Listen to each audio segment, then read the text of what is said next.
Yang kedua, ketika masalah muncul, husnudzan kepada Allah. Apa? Husnudzan. Husnudzan itu apa? Baik sangka. Sekarang saya mau tanya, yuk gimana? Lalu ada musibah kok disuruh husnudzan. Nomor satu, lihat. Musibah itu datang atas izin siapa? Atas izin siapa? Allah. Sementara Allah mengatakan di dalam Al-Quran, la yukallifullahu nafsan illa wus'aha. Allah tidak akan membebani antum di luar batas kemampuan.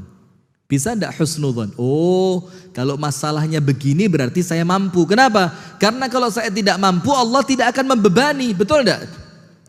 Fattaqullah mastata'tum. Bertakwalah kalian kepada Allah sesuai batas kemampuan kalian. Maka terus mana mungkin Allah ngasih kepada kita masalah yang Allah tahu kita tidak mampu. Zalim Allah sama kita. Tidak mungkin kan? Nah, maka husnudzan yang pertama, la yukallifullahu nafsan illa wus'aha. Berarti ketika masalah datang, antum yang pede.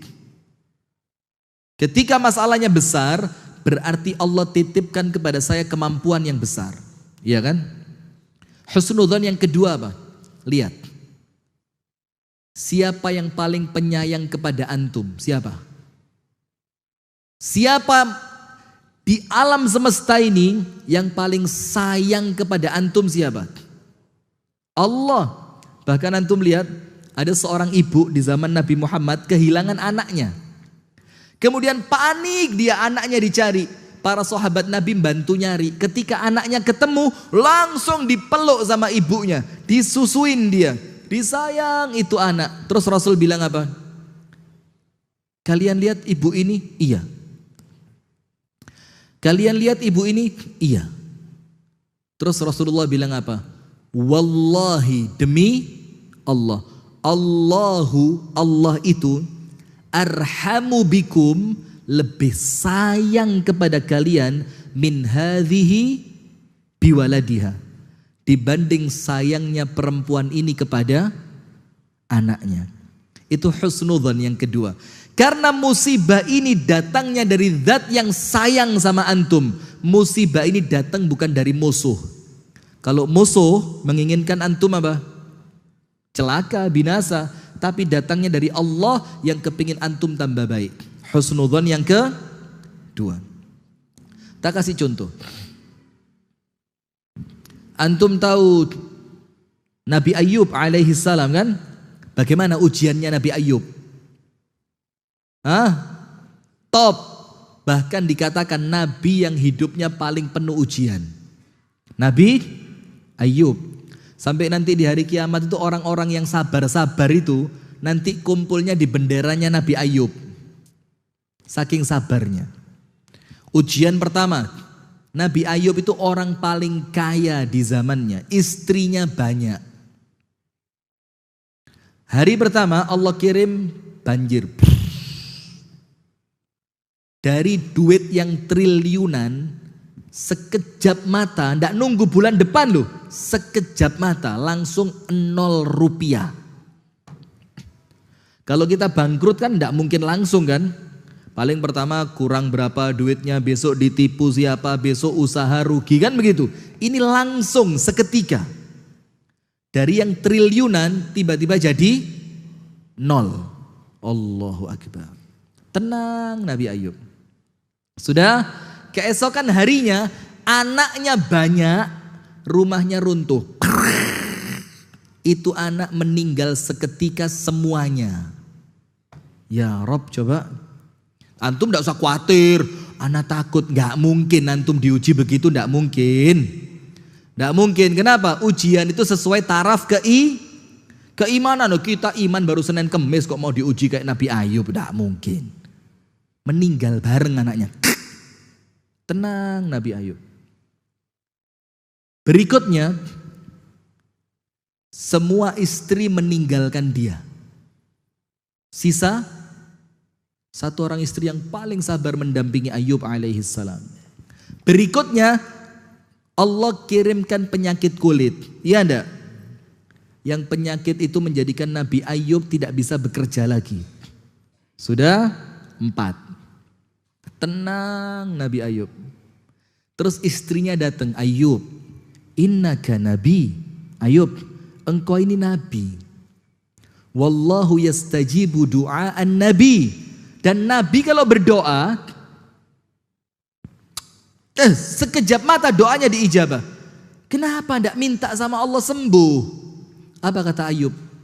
Istahyaitu min rabbi. Saya malu kepada Allah. Malu. Sembuh 80 tahun, sakit baru 8 tahun minta sembuh. Malu sama Allah. Kita ini coba lihat. Woi, waktu muda jalan-jalan, terbang, naik gunung, nyelam laut. Baru syebeh sakit dikit, ya akhir marid, wallah marid. Tidak malu sama Allah. Berapa puluh tahun sehat tidak pernah bersyukur. Sakit baru 2 tahun, wallah marid. Waduh. Apa ini? Sudah? Maka Nabi Ayub tidak mau doa. Malu sama Allah, malu. Sembuh bertahun-tahun, sakit baru berapa tahun kok minta sembuh. Masih bisa lanjut dikit ya. Dikit. Sudah? Apa yang terjadi? Tidak mau doa. Istrinya sabar. Apa yang terjadi hadirin? Terakhir kali Nabi Ayub ngelihat istrinya mencukur apa? Rambutnya dipotong. Dijual ke pasar untuk apa? Beli makan bakal Nabi Ayub. Nabi Ayub tidak sampai hati. Ya Allah, kalau ini tidak kuat sudah saya ini ya Allah. Ini istriku, pengorbanannya sampai dia cukur rambutnya, dia jual ke pasar untuk beli makananku ya Allah. Terus Nabi Ayub berdoa. Cek, lihat. Seni doanya Nabi Ayub. Tidak seperti kita doa langsung, ya Rob, waras, sembuh. Tidak pakai. Cek doanya Nabi, lihat. Seni doa itu hadirin, seni merayu Allah. Doanya Nabi Ayub apa? Allah abadikan dalam Al-Quran. Wa ayyuba idh nada rabbahu. Wa ayyuba idh nada rabbahu anni massani ad-dhurr wa anta arhamur rahimin. Ajib betul. Allah bilang apa? Coba kalian ini kata Allah. Ingatlah kepada Ayub. Ketika dia menyeru Tuhannya. Cek. Apa yang terjadi? Ketika Ayub tertimpa musibah. Tidak ada yang dia seru kecuali Allah. Itu poin pertama. Wa ayyuba idh nada rabbahu. Dan Ayub ketika dia menyeru Allah. Apa doanya? Anni massaniyadh-dhurr. Ya Allah, saya ketempelan kesulitan. Padahal sudah babak belur. Tapi ngomongnya apa? Mas. Antum tahu mas? Mas saya musuh. Mas itu nyerempet aja. Padahal sudah apa? Harta habis, anak habis, sakit, istri pergi, tapi ngomongnya apa sama Allah? Aku keserempet kesulitan ya Allah. Maka Ayub bilang, Anni massaniyadh-dhurr. Ya Allah, aku tertimpa kesulitan kecil ya Allah. Nomor 2. Nomor 3 apa? Husnudzan. Wa anta arhamur rahimin. Tapi ya Allah tetap dengan semua ujian ini Engkau yang paling penyayang ya Allah. Coba husnudzan enggak? Allah digituin, loh selesai masalah. Langsung apa yang terjadi? Fakashafna ma bihi min dhurr. Langsung Allah hilangkan semua kesulitannya. Istri pulang dari pasar, Ayub di depan pintu, istrinya tidak tahu kalau itu Nabi Ayub. Masuk istrinya. Cari Ayub dalam rumah, Ayub tidak ketemu. Toilet mafish. Ruang makan tidak ada. Bawa kasur tidak ada. Ayub enak, di mana Ayub ini? Istrinya keluar, nemui laki-laki depan pintu. Mas, kelihatan Ayub keluar enggak? Padahal ini laki-laki siapa? Nabi Ayub. Dia bilang apa? Wa ana Ayub. Lu aku ini Ayub yang kamu cari. Ya Rob, secepat itu. Kenapa? Husnudzon. Wa anta arhamur rahimin. Engkau ya Allah zat yang paling penyayang untuk saya. Allah Ta'ala berfirman apa? Ana inda dhanni abdi bi, kata Allah. Aku, kata Allah, sesuai apa yang kalian sangkakan. Kalau kalian berprasangka baik, kebaikan aku kasih. Kalau kalian berprasangka aku buruk, keburukan yang kalian dapatkan. Cuf. Maka yang kedua, ketika kena musibah apa? Tetap husnudzan bahwa Allah adalah yang paling penyayang. Ketiga, la tay'as min rauhillah. Ketika musibah datang, dan sebesar apapun musibah itu, jangan putus asa dari rahmat pertolongan dari Allah. Jangan putus asa. Karena Allah bilang apa? Wala yai'asu min rauhillah illal qaumul kafirun. Tidaklah putus asa kecuali orang kafir. Kalau antum beriman, artinya antum juga mengimani kemampuan Allah. Apabila antum beriman, artinya antum juga mengimani pertolongannya Allah. Nabi Musa coba dikejar Fir'aun, laut kebuka. Jangan pernah putus asa. Contohnya begini. Antum tahu Nabi besar Muhammad SAW ketika pergi hijrah dari Mekah menuju Madinah. Yang menemani siapa? Yang menemani hijrahnya Nabi Muhammad siapa? Abu Bakar. Saya mau tanya, seharusnya lebih penting Umar atau Abu Bakar? Hah? Ini kan dikejar-kejar orang. Nabi Muhammad perlu selamat. Iya kan? Supaya orang yang mendampingi itu seperti, maaf ya dalam tanda kutip, bodyguard gitu kan. Yang orang, maka seharusnya lebih penting Umar atau Abu Bakar? Umar. Antum tahu Umar ketika mau hijrah? Pengumuman. Bilang apa? Quraisy ini, dengerin ya, ente dengerin semua. Besok ana mau pindah ke Madinah. Pengumuman. Yang lainnya apa? Sembunyi. Terus Umar bilang, siapa di antara kalian yang kepingin istrinya jadi janda, datang besok. Siapa yang kepingin anaknya yatim, datang juga besok. Selesai, janda dan yatim anakmu. Ada yang datengin Umar besok? Wala wahid, tak ada. Tenang Umar jalan, teng. Mana Quraisy? Maaf, tenang. Tapi kenapa kok yang dipilih Abu Bakar? Karena posisi ini bukan posisi kekuatan fisik, tapi yang dibutuhkan kekuatan iman. Maka Abu Bakar bergelar apa? As-Siddiq. Kita perlu orang yang imannya kuat, bukan fisik. Maka yang dibutuhkan sama Nabi Muhammad bukan Umar, tapi siapa? Abu Bakar, karena ini posisi yang penting iman kuat.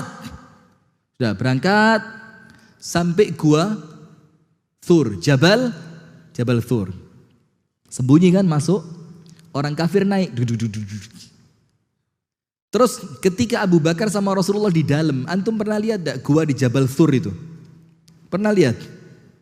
Gak pantas buat sembunyi, gak pantas, mangap. Gak pantas buat sembunyi. Kemudian ketika orang kafir datang dengan kuda mereka, Abu Bakar bilang apa? Ya Rasulullah, lau ra'au ila aqdamihim la ra'auna. Ya Rasul, kalau mereka itu kepalanya diturunin dikit aja, ketangkep kita ini. Apa kata Rasulullah? La ya Abu Bakar, dak. Kenapa? Ma dhannuka bithnain Allahu thalithuhuma. Apa yang kamu bayangkan kalau ada dua orang, Allah jadi yang ketiga di antara mereka. Aman ya Rasul, khalas aman. Ketangkep mereka? Enggak. Kenapa? Jangan pernah putus asa dari datangnya rahmat Allah.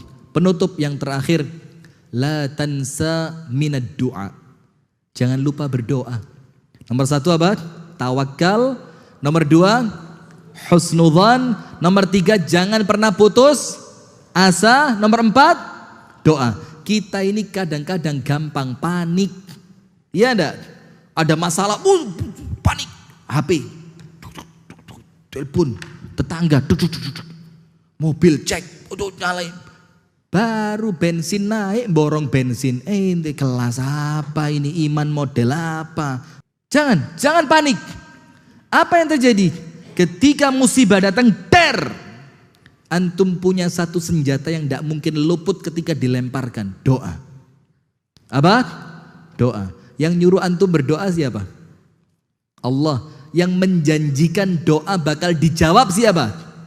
Allah. Maka Allah Ta'ala berfirman, wa qala rabbukum ud'uni astajib lakum. Langsung loh ini. Wa qala, dan Allah berfirman, ud'uni, berdoalah kepadaku. Allah langsung bilang, astajib lakum. Langsung tak jawab kata Allah. Nah, tapi masalahnya kadang-kadang kita ini melakukan perkara-perkara yang menjadikan doa kita tidak diijabah, sadar ataupun tidak. Apa penghalang diterimanya doa? Makanan haram. Pernah makan haram? Atau hasilnya dari hasil yang haram? Atau apa lagi? Meninggalkan perintah Allah. Pernah tidak sholat? Pernah tidak puasa? Gitu minta doanya diterima. Hei, tul. Sabar dulu. Kadang-kadang yang ketiga kita tergesa-gesa, kepengen cepat. Padahal Rasul mengatakan apa? Semua doa kalian Allah akan terima kecuali dari orang yang tergesa-gesa. Bagaimana ya Rasulullah tergesa-gesa itu? Qad da'autu walam yustajab li. Saya sudah berdoa Ustaz. Saya doa Ustaz. Saya minta sama Allah, tapi tidak kunjung dikasih. Ente tergesa-gesa, ini yang bikin doa tidak diterima. Kenapa? Karena yang maha tahu kapan doa antum harus diberi siapa? Allah. Nah maka jangan lupa doa. Karena doa ini adalah senjata yang ketika antum lempar, dia tidak akan salah sasaran. Pasti tepat, kena pada tempatnya Allah Ta'ala, dan Allah akan kasih yang tepat untuk diberikan kepada antum pada waktu yang tepat. Nah maka hadirin sekalian, 4 ini dipegang insya Allah. Tapi ingat, mudah-mudahan kita semua selamat dari ujian dan musibah, amin. Yakin Allah Maha Kuasa. Ketika ujiannya datang, yang 4 ini dipegang. Nomor 1 apa? Serahin sama Allah, ya Rabb, ya Rabb, ya Rabb. Yang kedua, langsung husnudzon, engkau maha baik ya Allah. Ini musibah tidak mungkin merugikan aku, tidak mungkin melewati batas kemampuanku, dan engkau zat yang paling penyayang kepadaku ya Rabb. Yang ketiga, jangan putus asa, karena pertolongan Allah itu datangnya tidak disangka, tidak diduga. Orang Arab bilang apa? Dhaqat wa lamma istahkamat ufrijat wa kuntu adhunnuha la tufraj. Ada pintu terkunci rapet, Anda putus asa sudah, tidak bisa ini kebuka. Tiba-tiba apa? Allah buka tanpa sebab, moro-moro kebuka gitu. Jangan putus asa, karena Anda sedang bermuamalah dengan Allah yang maha kuasa. Tidak ada yang mustahil buat Allah. Yang terakhir, jangan lupa berdoa.